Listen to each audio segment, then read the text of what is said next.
Are you sick of building habitats that are way too big for your animals? How about enclosures that become much too small by the time your animals have babies?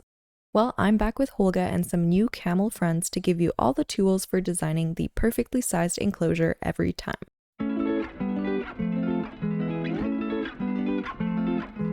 You might know this following trick as the ZSHplays trick, so I will give full credit to him for it. It is practically foolproof, so let me explain. Step 1. Figure out how much space you need. Do this using the Zoopedia. You can select how many adults and juveniles you're expecting to have in the enclosure. I suggest always adding a few juveniles if you want to breed your animals. Also, make sure to check how many animals you need to fulfill their social need. Step 2.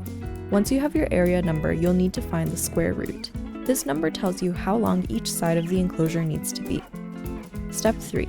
Divide this number by 4.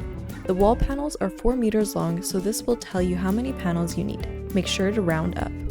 Step 4. Build your enclosure. Make sure to count how many panels you have on each side. This will tell you exactly how big your enclosure needs to be. And there you go. But Sparrow, I don't want my zoo to look like this.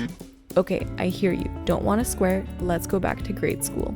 To calculate the area of a rectangle, you need to know the length and the width.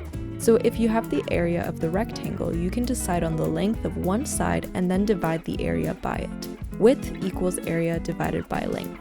So if I know I need 800 meters squared, and I want one side of the enclosure to be 40 meters or 10 panels long, then the width needs to be 20 meters or 5 panels. And we've got this longer, skinnier enclosure. But Sparrow, it's still a rectangle with straight edges. Yes, but think of this as a template.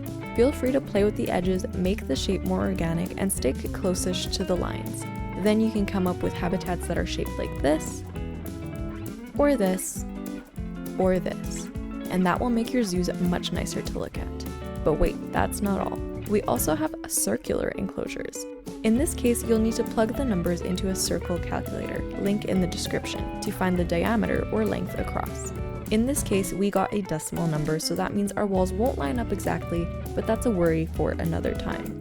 So then I go into Planet Zoo, set my walls about that distance apart, maybe slightly larger, and then rotate into a circle. And just like that, we can have a circular enclosure too. If you found this video useful, make sure to hit the like button and leave me a comment about what tips and tricks you would like to see next. Also, if you're having trouble getting your animals to traverse their habitat, make sure you check out this traversable foliage video too. Bye!